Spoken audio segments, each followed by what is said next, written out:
Before language, before civilization, before written memory, there was sound.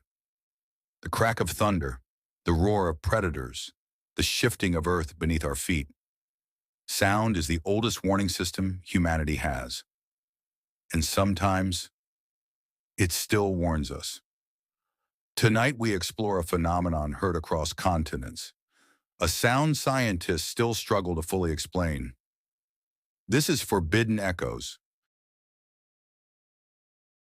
For decades, people around the world have reported hearing a low, persistent noise, a deep mechanical drone, like a truck engine idling in the distance.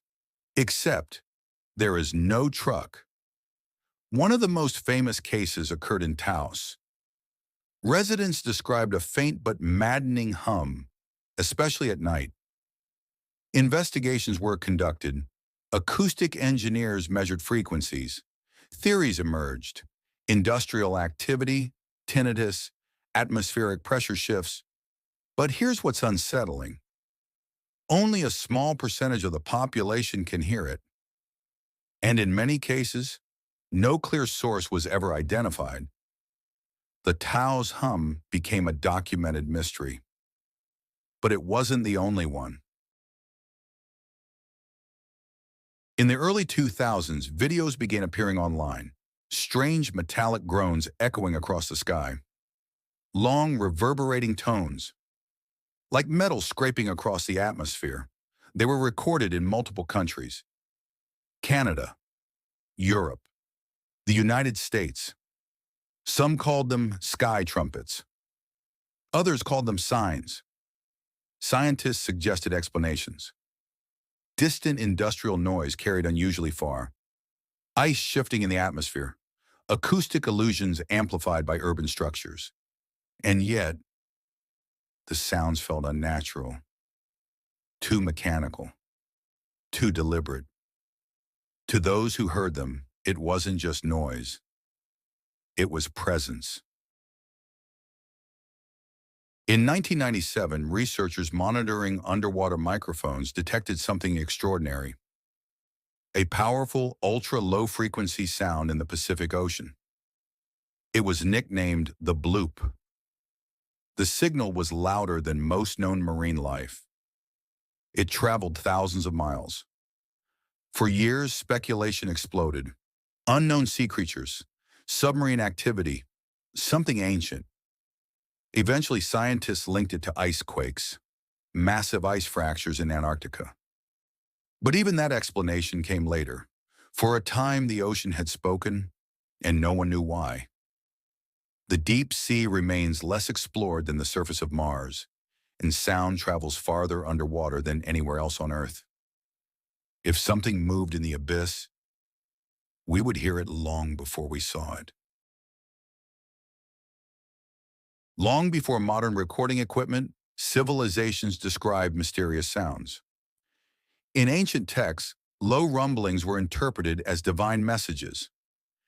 The Epic of Gilgamesh describes earth-shaking forces before catastrophe. Norse mythology speaks of Gjallarhorn, a horn that would signal the end of the world. Across cultures, unusual sounds were linked to transition, collapse, reset. Sound has always been associated with warning, with change, with something coming. Why do unexplained sounds disturb us so deeply?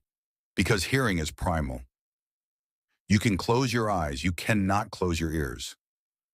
Low-frequency sound, especially infrasound below 20 Hz, has been shown to create unease, anxiety, even hallucinations.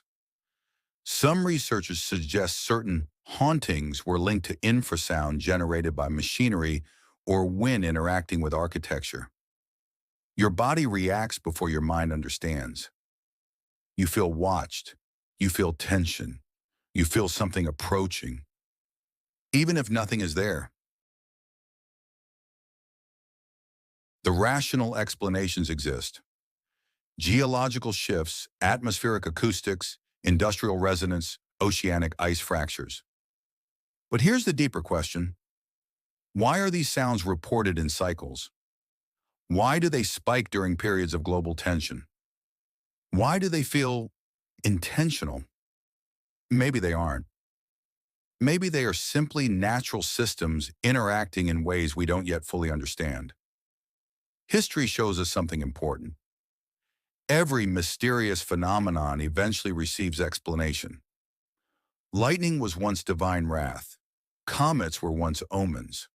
But occasionally, anomalies remain longer than expected, and the gap between experience and explanation grows uncomfortable.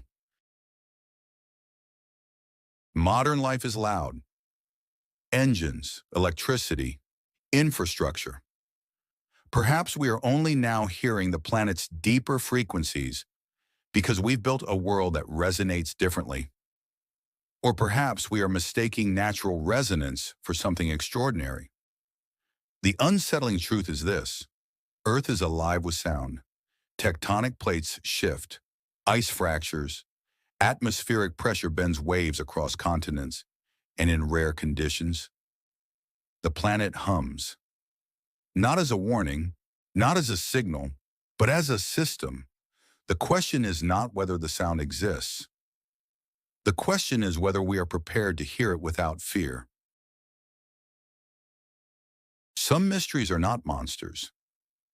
They are reminders that we live on a dynamic planet, that science is still unfolding, that not all explanations arrive immediately. The sound scientists still can't fully explain may one day be understood. Or it may remain an echo, a reminder that beneath our cities and satellites, the Earth still speaks. This has been Forbidden Echoes.